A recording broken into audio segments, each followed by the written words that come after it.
Bonjour. Je vais vous présenter avec Marie-Julie notre projet SomHealth sur les troubles du sommeil et particulièrement l'insomnie chronique.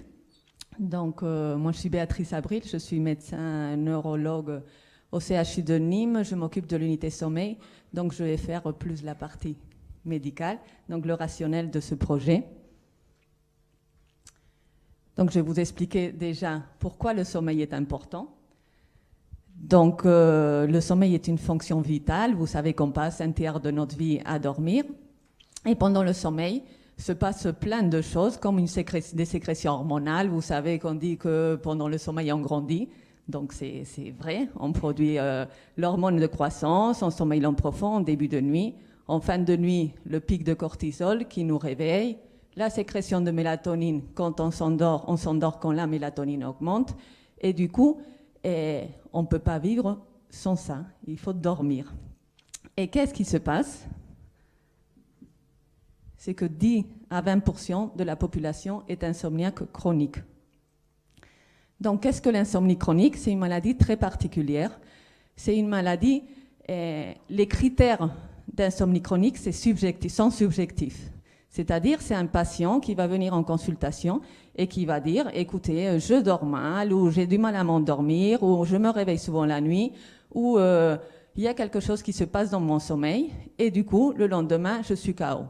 Donc, pour avoir les critères d'insomnie chronique, donc de maladie chronique, il faut que ces événements surviennent au moins 3 fois par semaine, pendant plus de 3 mois, et qu'il y ait une conséquence la journée. Donc on peut dire, bon, on a tous eu une nuit d'insomnie, mais quand au quotidien on se lève le matin fatigué, ça a un retentissement la journée, qui est un retentissement à court terme, donc on peut être un petit peu somnolent. Il faut savoir que 20% des accidents de la route, c'est des endormissements au volant, pas tous à cause d'une insomnie. Il y a multiples causes, mais c'est quand même important.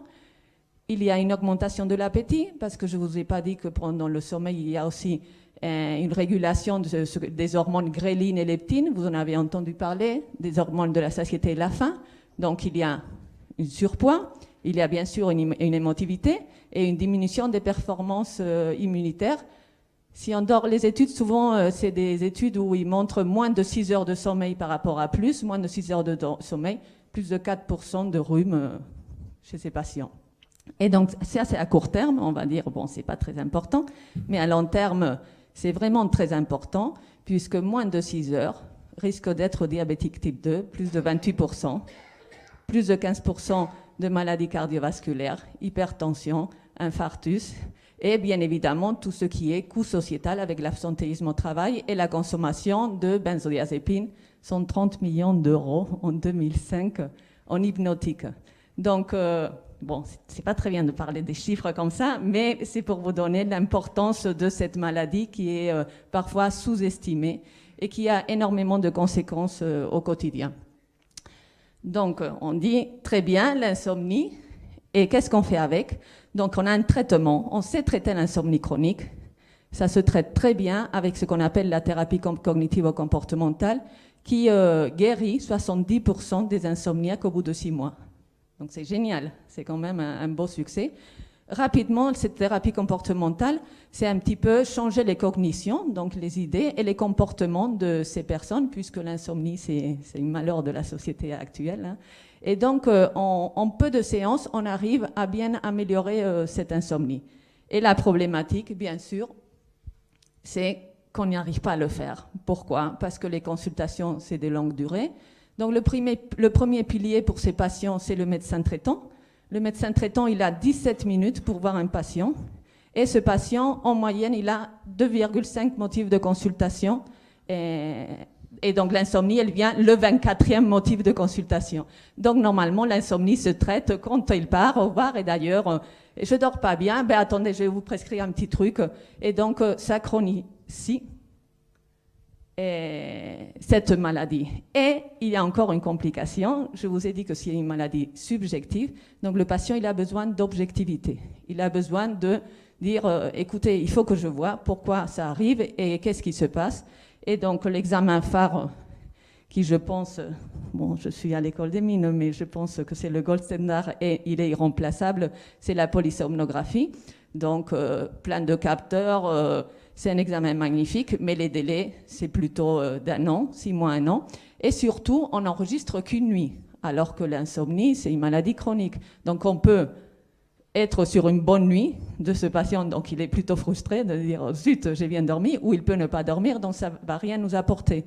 Donc, qu'est-ce qui se passe? Ces patients ont vraiment besoin d'objectivité, donc ils viennent avec tous leurs gadgets en consultation. Donc, tous leurs montres, le téléphone, ben, écoutez, ça fait 3 mois que je n'ai pas de sommeil lent profond, je l'ai vu avec mon téléphone, je l'ai mis sous l'oreiller, et donc ça complexifie la prise en charge du patient. Et en tout cas, moi, et je pense que tous les somnologues, c'est comme ça qu'on appelle les spécialistes de sommeil, on est vraiment frustrés parce qu'on sait traiter cette maladie, on n'arrive pas. Et c'est la rationalité de ce projet. Je vais laisser la parole à Marie-Julie.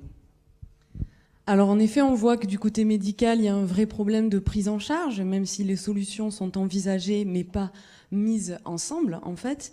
Et ce qu'on voit, c'est que du côté des patients, en effet, les patients, on devrait plutôt dire des citoyens, parce qu'ils ne sont pas patients, quand ils s'auto-équipent de ces dispositifs mobiles, puisqu'on a quantité de dispositifs commerciaux dédiés au sommeil qui sont utilisés par les citoyens, en dehors de tout suivi médical.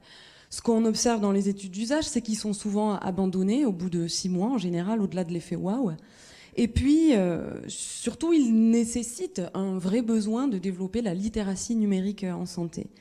Le deuxième élément qui était important aussi dans notre préparation avant de développer notre projet, c'est de voir que d'un côté, on a des outils de mesure qui sont développés dans la pratique médicale, mais qui sont mal compris et donc mal utilisés par les patients.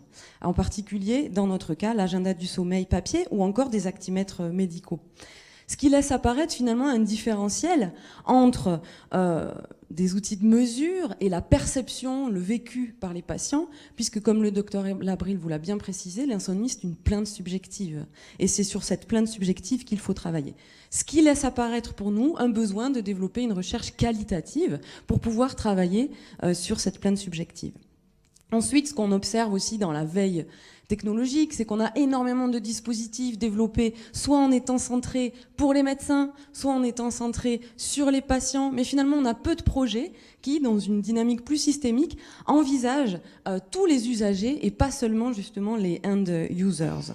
On observe aussi une perte informationnelle liée au manque d'outils de communication uniques entre les professionnels de santé qui vont accompagner le patient et entre le patient et ses professionnels.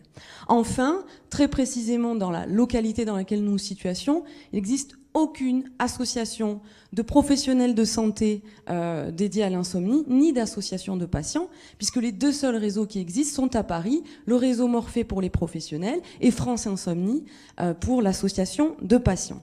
Donc là, c'est vraiment un moment pour nous où on voit se dégager un besoin de recherche et surtout une méthode particulière pour englober la complexité de tous les acteurs à prendre en compte finalement dans ce type de pathologie chronique.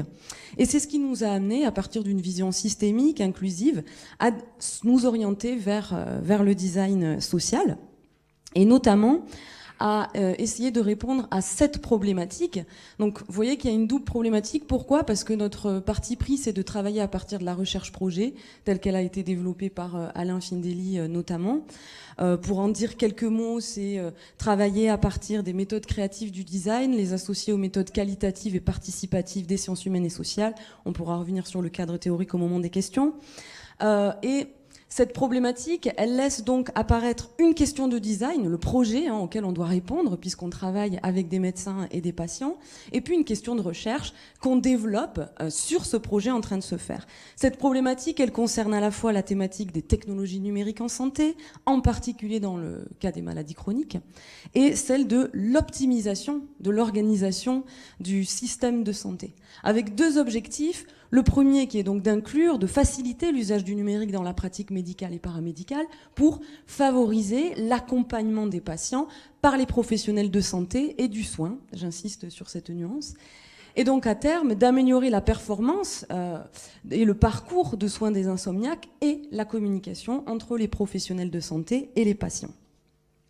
Alors du coup, qu'est-ce qu'on a fait pendant 3 ans, puisque ce projet existe depuis 3 ans? Je voudrais juste préciser qu'à la base, nous étions 3, donc 2 somnologues, Dr Abril, Dr Brisson et moi-même, donc étant maîtresse de conférence en communication et design. Et puis maintenant, nous sommes 5, avec Pierre-Michel Richiot, donc de l'école des Mines d'Alès, et Elisa Vrambel, doctorante, dont on pourra reparler à la fin. Donc c'est un projet d'équipe qu'on est venu présenter. Qu'est-ce qu'on a fait pendant 3 ans ?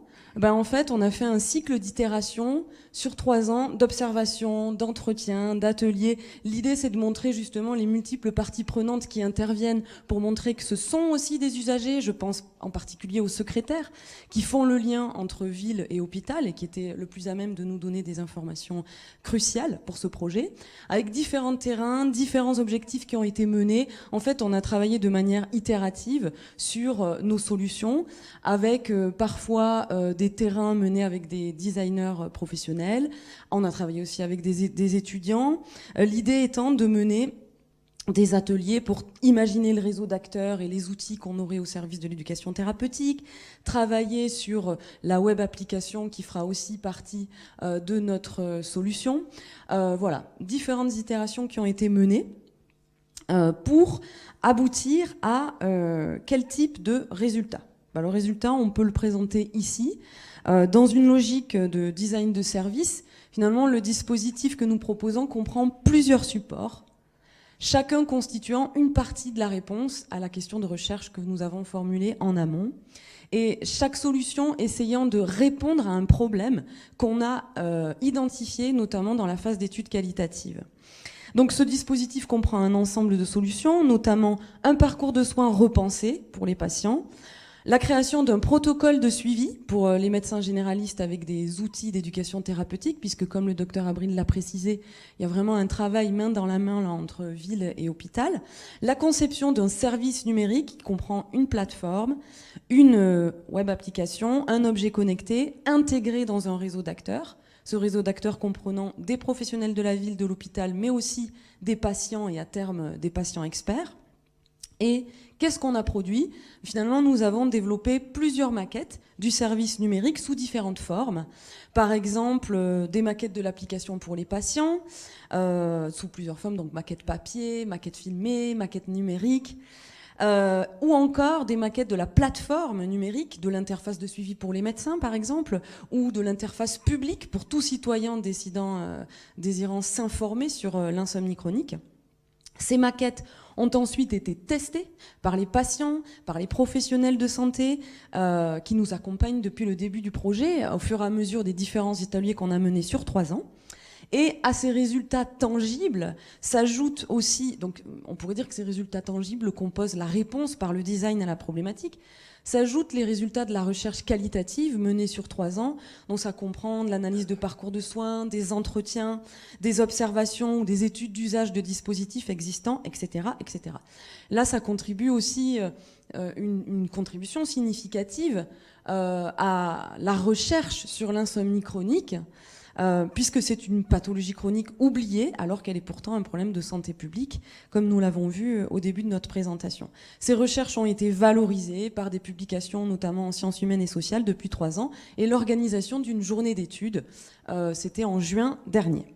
Ce qu'on souhaiterait faire maintenant dans une démarche plus prospective, ce qu'on va faire d'abord, c'est développer la recherche, donc avec le lancement d'un travail de thèse avec Elisa Vrambel, ici présente, donc au sein du laboratoire Project, soutenu par la région Occitanie. Ce qu'on aimerait faire, c'est développer le projet.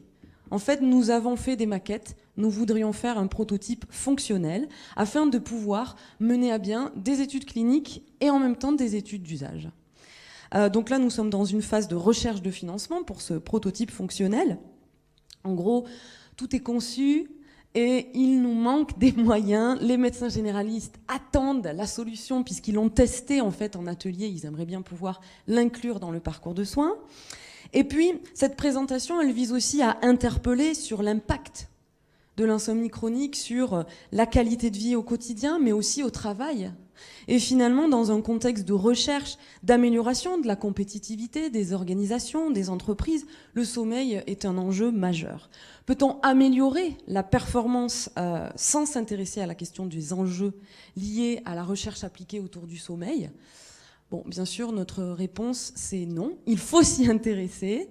Et notre projet vise à proposer une contribution significative sur la question, et nous avons donc besoin de moyens pour continuer cette recherche. Nous souhaiterions remercier tous ceux qui nous soutiennent depuis 3 ans, donc je pense en particulier aux patients, aux médecins et tous les professionnels de soins, mais aussi le CHU de Nîmes, le laboratoire Project de l'Université de Nîmes, Nîmes Métropole, l'IMT Minales et la région Occitanie. Merci.